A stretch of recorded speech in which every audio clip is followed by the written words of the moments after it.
There is no position in sports more scrutinized, more debated, and more painful than quarterback for the Chicago Bears.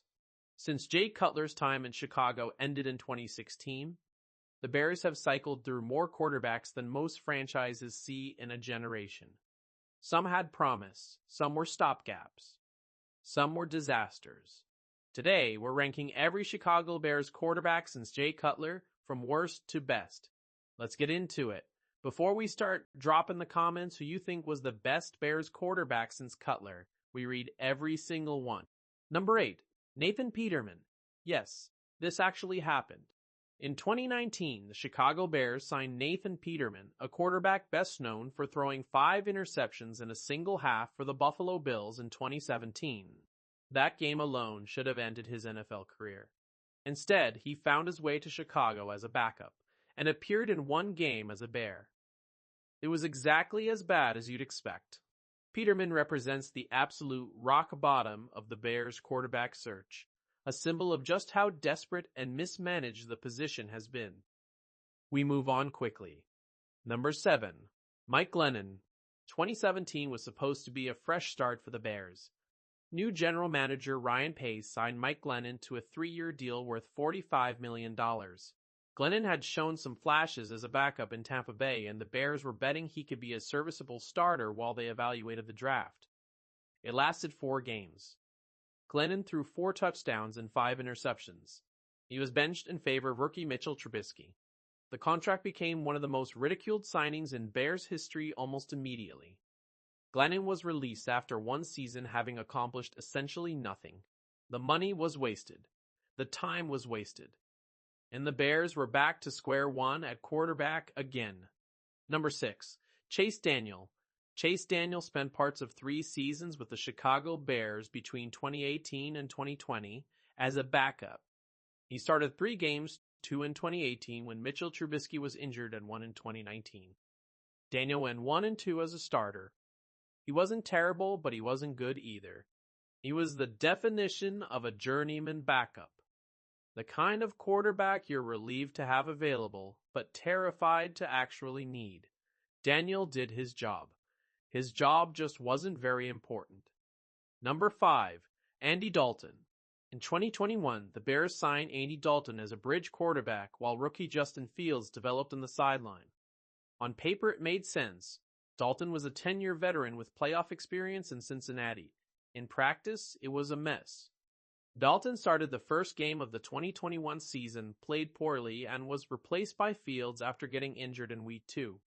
He never started another game for Chicago. The entire situation felt mismanaged from the start. Bringing in a veteran starter while also drafting a first-round quarterback created confusion about the team's direction and stunted Fields' early development. Dalton wasn't the problem. The plan around him was. Number 4. Nick Foles. Nick Foles arrived in Chicago in 2020 carrying one of the most impressive resumes of any backup quarterback in NFL history. This was the man who threw for 373 yards and 3 touchdowns in Super Bowl 52, winning MVP honors and delivering Philadelphia its first ever championship. Bears fans were cautiously optimistic when he signed. The reality was far less exciting. Foles started 4 games in 2020, going 1 and 3. He threw 3 touchdowns and 3 interceptions. The magic that made him a Super Bowl hero was long gone.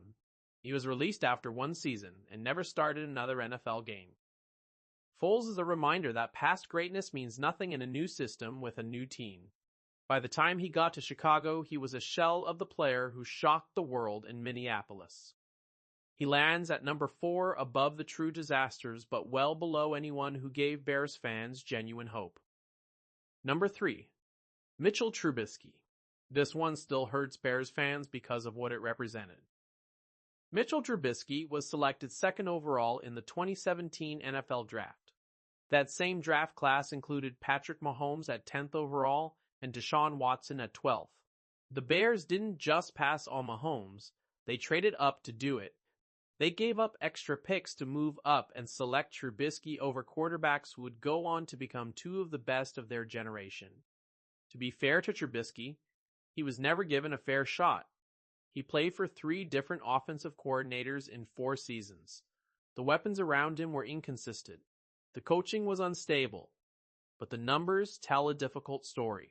In 4 seasons with Chicago, Trubisky threw 64 touchdowns and 38 interceptions. He had one genuinely good season in 2018 when the Bears went 12-4 and won the NFC North. He made the Pro Bowl that year, but he could never replicate that consistency. His accuracy issues and decision-making under pressure were chronic problems that never got fixed. When the Bears declined his 5th-year option and let him walk in 2021, it felt like the right decision. When Mahomes was winning Super Bowls in Kansas City at the same time, the pain was impossible to ignore. Trubisky wasn't a bad player. He was just the wrong pick at the worst possible time. Number 2, Justin Fields. Justin Fields arrived in Chicago as the 11th overall pick in the 2021 draft and immediately showed why the Bears were excited. His athleticism was genuinely special, one of the most gifted running quarterbacks the NFL had seen in years. In 2022, he rushed for over 1,000 yards and set an NFL record for rushing yards by a quarterback in a single season. But the passing numbers told a different story. Fields struggled with accuracy, reading defenses, and making quick decisions in the pocket. The Bears went through multiple offensive coordinators trying to find a system that worked around his skill set. It never quite came together. The front office made a decision after the 2023 season, trade Fields and take Caleb Williams with the 1st overall pick. Fields was dealt to the Pittsburgh Steelers. In Pittsburgh, he showed flashes of what could have been with better weapons, better coaching, more confidence.